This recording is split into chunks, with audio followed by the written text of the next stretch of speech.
Let's face the truth. Worry is imagination misused.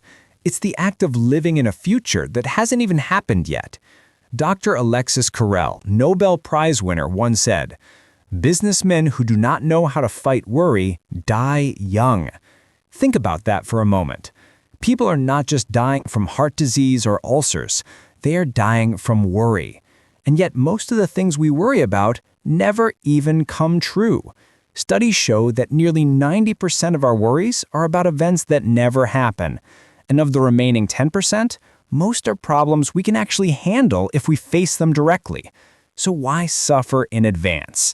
This is why Dale Carnegie introduces a formula, a simple but life-changing system to crush worry before it crushes you.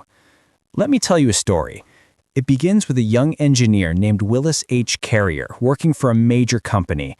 One day, Carrier made a mistake so serious it threatened to ruin his reputation and possibly end his career. A multi-million-dollar machine he was responsible for was failing. The project was on the brink of collapse. Carrier admitted later that for nights on end, he couldn't sleep. He tossed and turned, imagining the worst. Finally, exhausted from worry, he sat down and asked himself, "What is the worst that could possibly happen?"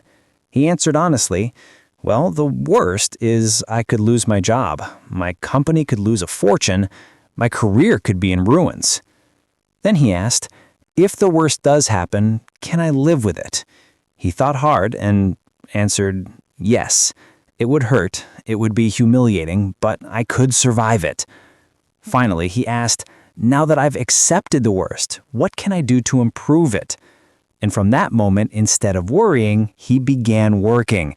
He looked for ways to minimize the damage, to fix what could be fixed, to negotiate where he had to. And you know what happened? The worst-case scenario never came true. Not only was the problem solved, but his reputation as a problem solver grew even stronger. That was the birth of what Dale Carnegie called the magic formula for solving worry situations. And here it is. Ask yourself, what's the worst that can possibly happen? Prepare to accept it if you must, then calmly set about improving the worst. Why is this formula so powerful? Because worry thrives in the shadows of uncertainty. When we don't define the problem, our imagination invents horrors greater than reality. But the moment you face the worst-case scenario, clearly, honestly, without running away, suddenly the monster shrinks. Suddenly the problem is manageable. Acceptance brings peace, and peace allows you to think clearly. And clear thinking leads to solutions. As Willis Carrier himself said, "When I looked at the worst calmly and honestly, it took away my fear. Once I had accepted it, I was free to concentrate on improving the situation." And that's the secret. Fear vanishes when you face it. Let me share a few more stories, because this formula is not theory. It has saved lives. A wealthy New York businessman once faced blackmail.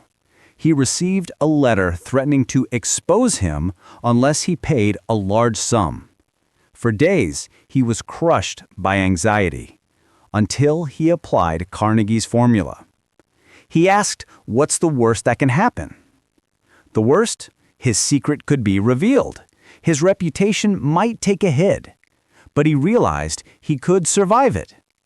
Once he accepted the worst, he calmly went to the police. They caught the blackmailer. His reputation stayed intact. His life moved forward. Earl P. Haney thought his life was over when doctors told him he had tuberculosis. He spent months consumed by worry. Then he asked himself, what's the worst? Death. Could he accept it? Yes, painfully, but yes. And so he stopped worrying about dying and began living fully in the days he had left. Years later, Earl was still alive, healthier than before, because he had eliminated the stress that was worsening his condition. A salesman was terrified about losing a big client. His anxiety paralyzed him until he used Carnegie's formula. Worst case, he'd lose the client. His income would take a hit. but life would go on. With acceptance came courage. Instead of begging in fear, he confidently pitched his value. The result? Not only did he keep the client, but he landed an even bigger contract. Science confirms what Dale Carnegie taught decades ago. Worry destroys the body. Doctors say worry can lead to ulcers, high blood pressure, heart disease, arthritis, headaches, even diabetes. Think of worry as slow poison. Every anxious thought is like acid dripping into your system. One doctor told Carnegie, "You do not get stomach ulcers from what you eat, you get them from what's eating you." But here's the good news. The moment you begin to use this formula to find the worst, accept it, and improve it, you cut off worry at its root. You stop the poison from spreading. So how can you apply this today? Here's a step-by-step exercise. Take a piece of paper. Write down the worry that's consuming you. Be specific. Under it, write, "What's the worst that can happen?" Spell it out clearly. Now write, "Can I accept this worst-case scenario?" Think about it deeply. Finally, brainstorm every possible way to improve on the worst case. Do this, and I promise you will feel the weight lifting off your shoulders. So let me ask you right now, what worry has been haunting you? What fear has been draining your energy, your health, your happiness? Don't let it control you another day.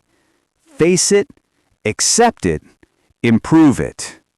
Remember, the formula is simple. Ask yourself the worst, prepare to accept it, then set about improving it. Dale Carnegie once said, "If you want to avoid worry, live in day-tight compartments. If you want to crush worry, face the worst case and improve it." Your life is too precious to be wasted on fear. Choose courage, choose clarity, choose peace. Because the truth is, you are stronger than your worries. And once you decide to face them, they lose their power forever.